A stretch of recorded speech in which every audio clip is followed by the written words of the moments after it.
Welcome दोस्तों, the divine channel को subscribe कर लो और बेल आइकन बटन दबाएं।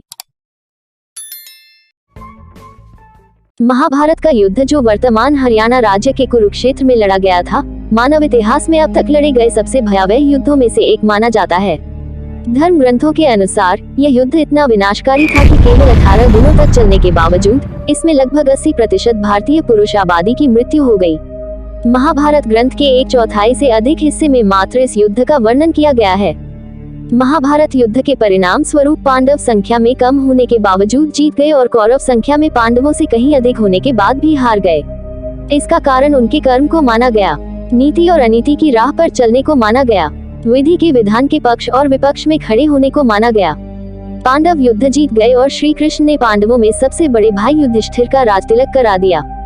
फिर इनका अंत कैसे हुआ? जिनका राजतिलक स्वयं भगवान के हाथों से हुआ हो, उनका विनाश कैसे हुआ?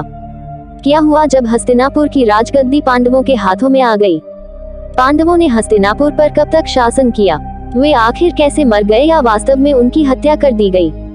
और सबसे महत्वपूर्ण बात, भगवान कृष्ण के साथ क्या हुआ था? ऐसे कई सवाल मन में उठते हैं। यहाँ उन सवालों के उत्तर संभावित देने का प्रयास किया गया है। कुरुक्षेत्र का युद्ध जीतने के बाद पांडवों को हस्तिनापुर का शासन मिला। युधिष्ठिर को हस्तिनापुर का महाराज बनाया गया, लेकिन दूसरी तरफ गांधारी एक दुखी त्रस्त महिला के रूप में विलाप कर रही थी। अपने 100 पुत्रों की मृत्यु का शोक मना रही थी। जब युधिष्ठिर को सिंहासन सौंप दिया गया और श्री कृष्ण का हस्तिनापुर से विदाई लेने का समय आया, तब वह गांधारी के पास गए और गांधारी ने श्री कृष्ण को उनके वंश का अंत हो जाने का शाप दिया। पांडवों का राजकाज जानकारी के अनुसार महाभारत के बाद हस्तिनापुर पर पांडवों ने 36 वर्षों तक शासन किया। इस बीच गांधारी का शाप अपना असर दिखाने लगा और श्री कृष्ण की नगरी द्वारका में एक अशुभ घटना घटी।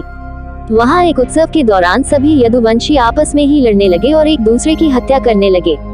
यह घटना सोमनाथ के समीप प्रभास क्षेत्र में घटी।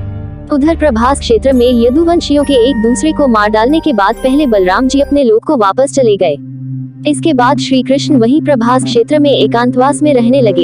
एक दिन वह ध्यानावस्था में एक वृक्ष के नीचे बैठे थे, तभी जरा नाम के एक शिकारी ने गलती से उनके पैर में तीर मार दिया और श्री कृष्ण ने वह मानव देह त्याग दी। भगवान कृष्ण के बैकुंठ लौट जाने के बाद देव ऋषि वेदव्यास ने अर्जुन को बताया कि श्री कृष्ण और उनके भाइयों का जीवन समाप्त हो गया है। फिर हुई कलियुग की शुरुआत। श्री कृष्ण जी जिस दिन बैकुंठ को लौटे उसी रात को 12 बजे से कलियुग का प्रारंभ हो गया। वेदव्यास जी से श्री कृष्ण के प्रयाण की सूचना मिलने पर युधिष्ठिर अपने प्रपौत्र परीक्षित का राजतिलक करते हैं। फिर अपने सभी भाइयों और द्रौपदी के साथ हिमालय की ओर चले जाते हैं। महाभारत के अनुसार हिमालय से वह स्वर्ग चले जाते हैं और इस यात्रा में एक कुत्ते के रूप में आए यमदेव उनका मार्गदर्शन करते हैं। जैसे जैसे सभी पांडव हिमालय पर ऊपर की तरफ चढ़ते हैं, वे एक एक करके गिरने लगते हैं और उनकी आत्मा उनका शरीर छोड़ने लगती है। यह क्रम द्रौपदी के साथ शुरू होता है और भीम की मृत्यु पर समाप्त होता है। उनकी मृत्यु के कारण उनकी इच्छाओं, आकांक्षाओं और उनके गर्व के कारण होने वाली परेशानियों से जुड़े हैं। केवल युधिष्ठिर ही थे जिन्होंने किसी भी चीज पर गर्व नहीं किया। इस कारण केवल वही जीवित रूप में हिमालय के ऊपर स्वर्ग के प्रवेश द्वार पर पहुंच पाते हैं। स्वर्ग के प्रवेश द्वार पर भगवान यम कुत्ते के रूप को त्याग कर अपने असली रूप में आते हैं और युधिष्ठिर को स्वर्ग में प्रवेश करने देने से पहले उन्हें नरक में ले जाते हैं। नरक में युधिष्ठिर अपने भाइयों और द्रौपदी को अपने पाप स्वीकार करते हुए देखते हैं तो उन्हें उनके पापों से मुक्ति दिलाते हैं। इसके बाद भगवान इंद्र युधिष्ठिर को स्वर्ग ले जाते हैं और उनसे वादा करते हैं कि उनके भाई और द्रौपदी भी जल्द स्वर्ग में स्थान ले लेंगे।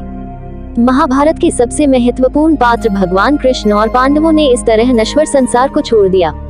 इसके बाद कलियुग शुरू हुआ, जो अभी तक चल रहा है। जानकारी के अनुसार अब तक कलियुग के 5000 साल पूरे हो चुके हैं। कलियुग की अवधि क्या है, इस पर अलग अलग मत देखने को मिलते हैं।